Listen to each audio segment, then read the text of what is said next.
வணக்கம் நேயர்களே.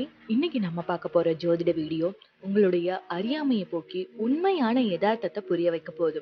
மெயினா ஜோதிடம் கத்துட்டு இருக்கவங்க, ஜோதிடத்துக்கு புதுசு அப்படிங்கிறவங்க இந்த வீடியோவை ஸ்கிப் பண்ணாம பாருங்க. தேவைப்பட்டா டவுன்லோட் செஞ்சு வச்சுக்கோங்க.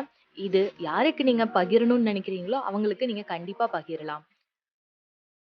ஓகே, வாங்க வீடியோக்குள்ள போலாம். உதாரணமா இப்போ ஒரு கல்யாணத்துக்கு நம்ம பொண்ணு பார்க்க போறோம்னு வச்சுக்கோங்க. பொண்ணு மூல நட்சத்திரம் அப்படின்னு தெரிஞ்சு நம்ம வேணாம்னு சொல்லிடுறோம். அப்ப உங்களுக்கே தெரியாம நீங்க தப்பு பண்றீங்க அப்படின்னு அர்த்தம். ஏன் அப்படி சொல்றேன்னா, இப்ப உண்மை உங்களுக்கே புரிஞ்சிடும் பாருங்களேன். உண்மையா சொல்லணும்னா சூரியன் சுத்தவே சுத்தாது. சூரியன் ஒரே இடத்துல தான் இருக்கு. நம்ம பூமி தான் சூரியனை சுத்தி வந்துட்டு இருக்கு. ஆனாலும் நம்ம ஜோதிடத்துல சூரியன் அந்த கட்டத்துல இருக்காரு, இந்த கட்டத்துல இருக்காரு, இங்க இருந்து இங்க நகர்றாரு அப்படின்னு ஒவ்வொன்னா சொல்றோம். அது ஏன் சொல்றோம் அப்படின்னா, அந்த கேள்வி நியாயமானதுதான். இப்போ உங்களுக்கு புரியிற மாரி சொல்லணும்னா, ஒரு பஸ்ல நம்ம டிராவல் பண்றோம். அந்த பஸ்ஸோட நகர்வு நமக்கு தெரியாது. நம்மள சுத்தி இருக்க கடை, மரங்கள் இதுதான் நமக்கு நகர்ந்துட்டு போற மாரி இருக்கும். ஆனா உண்மையா நம்ம பயணம் செய்யக்கூடிய அந்த வண்டி தான் நகர்ந்துட்டு போகுது இருக்கு இல்லையா?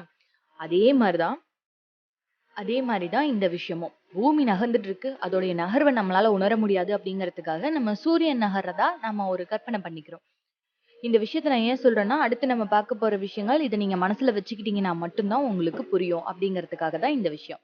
மூல நட்சத்திரத்தோட பொருளைகள பத்தி பார்க்கலாம். குறிப்பா ஜோதிடம் ஆரம்ப நிலையில இருக்கவங்க இத கவனமா கேளுங்க. 12 மாசம் ஜாதகத்துல 12 கட்டம். ஜாதகத்துல நம்ம இருக்கிற பூமி இருக்காது. ஆனா சூரியன் இருக்கும். ஒரு புரிதலுக்காக சூரியன் ஒவ்வொரு மாசமும் ஒவ்வொரு கட்டத்துக்கு நகர்றதா எடுத்துக்குவோம். அப்படி வரும்போது புரட்டாசி மாசம் கன்னி ராசியில சூரியன் சஞ்சரிக்கும். அந்த காலத்துல வேற அர்த்தத்துல சொன்னதுதான் இப்ப வேற மாதிரி ஆயிப்போச்சு. அதாவது நல்ல விஷயத்துக்கு அஷ்டமிய பயன்படுத்த வேண்டாம் அப்படிங்கிற அர்த்தத்துல தான் அன்னைக்கு அந்த காலத்துல சொன்னாங்க. கன்னி ராசியில சூரியன் சஞ்சரிக்கும் போது மூல நட்சத்திரம் நாள் வரும். அந்த நாள் தான் அஷ்டமி. அப்படி வரும்போது அதுல எந்த நல்ல நாளும் செய்யாதீங்க அப்படின்னு சொன்னாங்க. ஆனா இன்னைக்கு எப்படி புரிஞ்சுக்கிட்டாங்க அப்படின்னா, கன்னி மூலம் நிர்மூலம் அப்படின்னு பொருத்தி அத பெண்களுக்கு ஒப்பிட்டு பார்க்க ஆரம்பிச்சிட்டாங்க. அதுலயும் இன்னொரு ஹைலைட் என்னன்னா, ஆண் மூலம் அரசாளும் அப்படிங்கிறாங்க. எந்த ஆண் மூலம் எந்த நாட்டை அரசாண்டுச்சு? அதுக்கப்புறம் பெண் மூலத்தை பத்தி அவங்க சொல்லட்டும். இந்த மாதிரிதாங்க ஜோதிடத்துல பல புரளிகளை உள்ள கொண்டு வர ஆரம்பிச்சுட்டாங்க. தப்பா புரிஞ்சுக்கிட்டாங்க. இல்லாவது இதுக்கான சரியான விளக்கம் உங்களுக்கு தெரிஞ்சிருச்சு இல்லையா? தெரியாதவங்களுக்கு தயவு செய்து சொல்லுங்க. அதே மாதிரிதான் இன்னொரு பொருளையும் இருக்கு. வளர்பிறை முகூர்த்தம்னா எடுத்துக்கணும், தேய்பிறை முகூர்த்தம்னா வேணாம் அப்படின்னு அடம் பிடிக்கிறாங்க. ஏன் அப்படின்னா, முன்னோர்கள் அந்த நாள்ல ஏன் தேய்பிறை முகூர்த்தம் வேணாம் அப்படின்னு சொன்னாங்கன்னா, நிலவு வெளிச்சம் கம்மியா இருக்கும். ஒரு விசேஷம் வச்சாங்க அப்படின்னா, அப்ப டிராவல் பண்றதுக்கான அந்த சப்போர்ட் எதுவுமே இருக்காது. ஒரு மாட்டு வண்டியிலயோ இல்ல நடைபயணமாகவோ தான் வருவாங்க.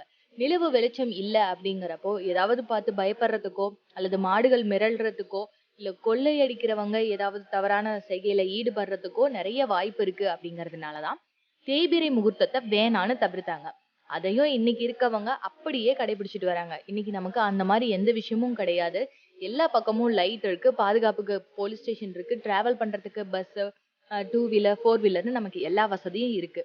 அன்னைக்கு அவங்க சொன்னதுக்கான காரணம் இதுதான். ஆனா நடைமுறையில இன்னுமே நிறைய விஷயங்களை தப்பா புரிஞ்சிட்டு இருக்காங்க.